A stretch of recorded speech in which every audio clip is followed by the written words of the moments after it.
চিত্র লিখব মাইটোকন্ড্রিয়া।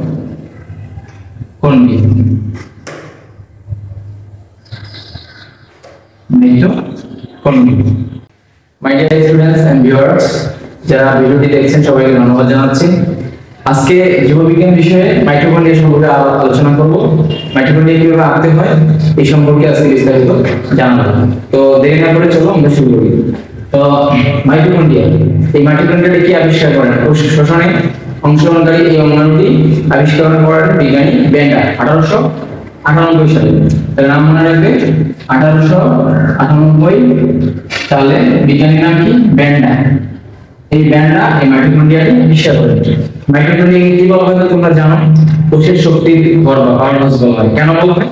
কারণ এই যে কোষ যতগুলো শক্তি সঞ্চিত করে, আমরা জানি সাধারণত এটিপি, এনএডিপিএস2 এই শক্তিগুলো উচ্চ শক্তির জৈব যৌগ হিসেবে কোষ সঞ্চিত করে এবং এইগুলো মাইটোকন্ড্রিয়ার মধ্যে জমা রাখে। এবং তোমরা জানো যে স্বভাব শ্বসনের যে ধাপগুলো আছে, 4টা ধাপ, এর মধ্যে ক্রেবচক্র, স্ট্যালকয়েড, এই ধাপগুলো কোথায় ঘটে?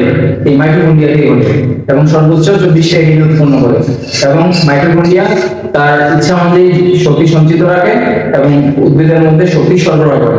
এই কারণে মাইটোকন্ড্রিয়াকে বলা হয় কি? কোষের পাওয়ারহাউস বলা হয়। তাহলে আমরা এখন চিত্র আঁকব, ঠিক আছে? তাহলে আমরা প্রথমে কি করব? একটা বাইরের শেপ এঁকে নিব, ঝিল্লি এঁকে নিব। বাইরে যে ঝিল্লিটা আছে, ঝিল্লিটা এঁকে নেব। হ্যাঁ, তারপরে এই ভিতর দিয়ে আমরা প্রথমে তার মধ্যে কি হবে? অক্সিসোম, ম্যাট্রিক্স এগুলো এঁকে নেব। এবং আমরা যাতে সহজেই মাইটোকন্ড্রিয়াটা আঁকতে পারি, একটু লক্ষ্য করো। চিত্র আঁকা কিন্তু খুবই সহজ যদি তোমার চিত্রের মধ্যে কি থাকে, মন করতে তুমি ধরে রাখতে পারো। খুব সহজে তুমি করতে পারবে, চিত্রটা আঁকতে পারবে। দেখো, তাহলে আমি এরপরে এখানে অক্সিসোম থাকবে অনেক, গোল ধরনের অসংখ্য অক্সিসোম থাকবে। আঁকার পরে আমি এখন কি করবো? চিহ্নিত করবো। তাহলে তোমরা দেখো, চিত্রটা দেখো আমি কিভাবে আঁকতেছি। তোমরাও প্র্যাকটিস করবে এবং খুব সহজেই এই ধরনের চিত্রগুলো আঁকতে সমস্যা হবে না আশা করি।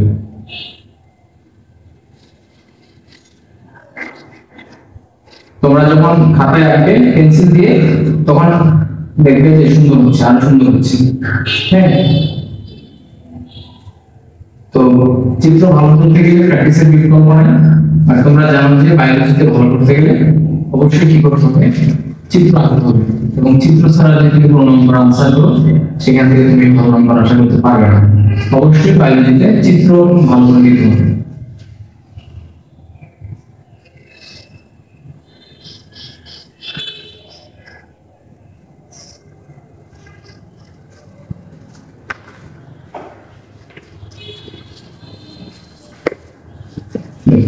আমরা এটাকে চিহ্নিত করব। তাই চিহ্নিত করার জন্য বাইরের দিকে যা আছে তার নাম হচ্ছে কি? ঝিল্লি বা বাইরের পর্দা। তারপরে এই যে মাঝখানে যে ফাঁকা অংশ আছে এর নাম বলবো ম্যাট্রিক্স। এর নাম হচ্ছে কি? ম্যাট্রিক্স। আর এই যে গোল যে অংশগুলো আছে এদের নাম হচ্ছে কি? অক্সিসোম। অক্সিসোম। আর এই যে ভাঁজগুলো আছে আঙ্গুলের মতো, এই ভাঁজগুলোকে বলা হয় ক্রিস্টি। তাহলে এই 4টা অংশ নিয়ে মাইটোকন্ড্রিয়া সাধারণত গঠিত। চিত্র লিখব মাইটোকন্ড্রিয়া।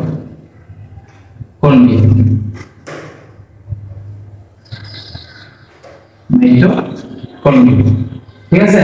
তাহলে দেখো আমরা খুব সহজেই এই মাইটোকন্ড্রিয়ার চিত্রটা আঁকতে পারবো। তাহলে আমরা কি করব? প্রথমে এটা বাইরের শেপ এঁকে নেব। তারপরে আমরা এই দিক থেকে কি করব?